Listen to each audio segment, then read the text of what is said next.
नमस्कार, जय हिंद। आप सभी का स्वागत है। क्या आपको पता है कि शादी हो जाने के बाद एक बहुत बड़ा प्रश्न उठता है महिला की ज़िंदगी में कि क्या मुझे अपना सरनेम चेंज करना पड़ेगा? और अगर मान लीजिए अगर इसी विमेन की ज़िंदगी में अगर डिवोर्स भी आ जाए, तो इसको वापस से एक सवाल का जवाब देना पड़ता है कि क्या मुझे वापस से सरनेम चेंज करने के लिए मदद मिल पाएगी? आइए देखते हैं हमारा लॉ क्या बोलता है और फिलहाल ये केस क्यों आया। दिल्ली हाई कोर्ट में एक केस पहुंचा जहां पे एक लेडी है, उन लेडी का डिवोर्स प्रोसेस चालू है और वो चाहती हैं कि उनका वापस से जो मेडन नेम था वो वापस से आ जाए, पर सरकार की एक नोटिफिकेशन ने उसको रोक दिया। आइए समझते हैं। लेडी चाहती थी कि she wants to change the surname back to her maiden name, जिसको उन्होंने चेंज किया था शादी के बाद। पर यहाँ पे ministry of housing and urban affairs की तरफ से एक नोटिफिकेशन जारी होता है कि इतना आसान नहीं है, आपको बहुत सारे स्टेप्स लेने पड़ सकते हैं अपना नाम चेंज करने के लिए, पर उसके पहले परमिशन लेनी पड़ेगी। परमिशन किसकी लेनी पड़ेगी? इनका कहना है कि या तो आपके पास डिक्री ऑफ डिवोर्स हो, आपके हाथ में डिक्री हो कि आपका डिवोर्स हो चुका है, तब आपको नाम चेंज करने की अनुमति मिल सकती है और आप मेडन नेम चुन सकते हैं, या फिर आप हस्बैंड के पास जाएंगे और उससे बोलेंगे मुझे एनओसी लिख कर दो। अब एनओसी लिखकर हस्बैंड देंगे तो क्या हस्बैंड की प्रॉपर्टी हो चुकी है? जो नाम है, नाम का सरनेम है, क्या वो हस्बैंड की प्रॉपर्टी हो चुकी है? जब हस्बैंड बोलेगा तब नाम आएगा और हस्बैंड बोलेगा तो नाम हटाया जाएगा। आप समझने की कोशिश करिएगा, इस नोटिफिकेशन को चैलेंज किया जा सकता था और किया भी। इस नोटिफिकेशन में एक और बात लिखी है कि अगर आपका कोई केस पेंडिंग है जो कि डिवोर्स का केस है, तो जब तक डिवोर्स का केस सेटल नहीं हो जाता, only after judgment you can change your name, आप बीच में चेंज नहीं कर सकते हैं। अब इन लेडी का प्रोसेस अटका हुआ था बीच में, क्योंकि जजमेंट अभी तक आया नहीं, प्रोसेस चल रहा है और इन्होंने चैलेंज किया नोटिफिकेशन को कि how can any lady take permission from husband to change the name. मतलब आइडेंटिटी ही खो दी। शादी के बाद आइडेंटिटी ही खो जाती है क्या? ऐसा तो ना किसी लॉ में लिखा है ना कहीं होना चाहिए। तो इन्होंने बोला कि हमारे 3 आर्टिकल साफ-साफ एकदम साख पे रख दिए गए हैं। वो आर्टिकल्स ट्रायो कहलाते हैं हमारे फंडामेंटल राइट्स के, जिसमें पहला आता है आर्टिकल 14। अगर ये चीज महिला के साथ हो रही है तो यही चीज पुरुष के साथ भी होनी चाहिए, जो होती हुई नहीं दिखती है। तो राइट टू इक्वालिटी तो पहले ही भंग होता हुआ दिखता है। आर्टिकल 19, नाम is a freedom of expression.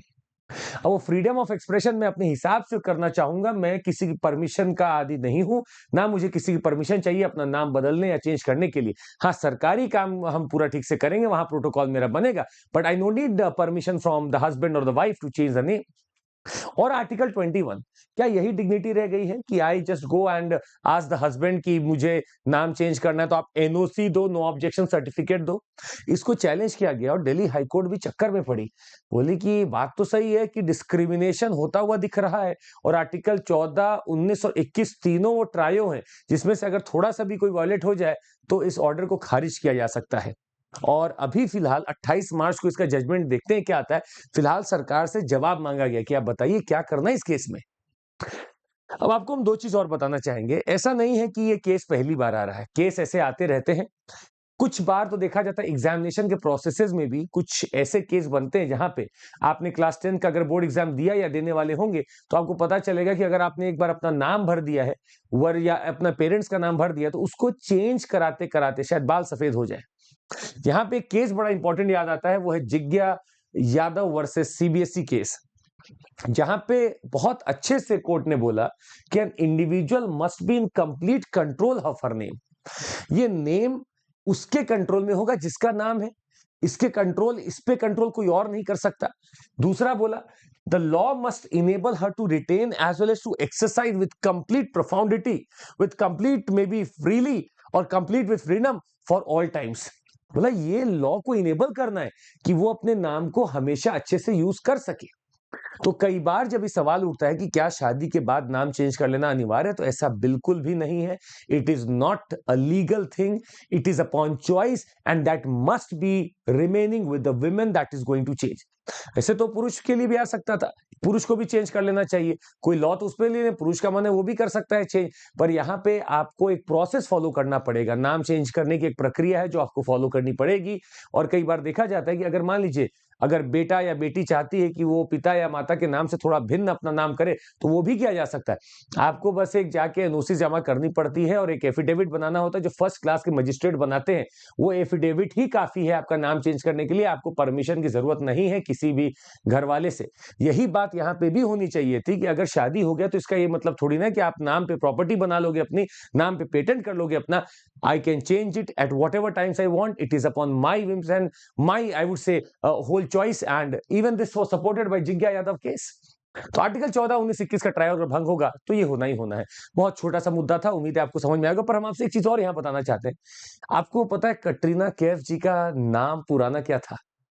उनका नाम था Katrina Turcotte, Turcotte. And she is happens to be a British actress, she stays here in the country. और अब फिलहाल कटरीना कैफ उन्होंने रख लिया अपना नाम। पर हम आपसे ये जानना चाहेंगे कि क्या वाकई में आपको लगता है कि शादी के बाद जो नाम चेंज करने की जो प्रथा कई लगा लोग बना लेते हैं, क्या आपको लगता है वो सही है? क्या आपको लगता है it should be left to the person who is marrying and to the person whose name is involve? इतना बनाया हुआ नाम होता है आपके शादी से, अगर वो चेंज होने लग रहा है तो मतलब कुछ तो बात है। और विलियम शेक्सपियर बहुत बड़ी बात यहाँ पे कहते हैं। हम आपको अगर आप हमें इजाजत दें तो हम कुछ बोलना चाहेंगे। वो I had this, I think वो कहीं फिलहाल गुम हो गया इसमें, बट विलियम शेक्सपियर का एक बहुत बढ़िया नाम था उसमें, या बहुत बढ़िया एक जिक्र था उसमें कि what it is in the name, what it is in the name. And अगर आप रोज को रोज ना बुलाएं, कुछ और बुलाएं, तो क्या वो उतना ही स्वीट रहेगा? ये बहुत बढ़िया विलियम शेक्सपियर का लाइन है। और जरूर इस पर कमेंट करिए आपको क्या लगता है कि ये पावर किसके पास होना चाहिए। आज के लिए बस इतना ही। आपको बता दें, अगर आपको जुड़ना है हमारे साथ तो packages, you can take any subscription with us, CMC is the code, you can apply and enjoy all our packages, study with it. हमारा फाउंडेशन बैच है 25 के लिए, 27 मार्च से चालू हो रहा है, आप जुड़ सकते हैं। लक्ष्य बैच है मार्च 22 से चालू हो रहा है, ये हिंदी माध्यम में है। और आपको एक कोड पता होना चाहिए, CMC। इस CMC कोड पर आपको पूरा लाभ मिल सकता है।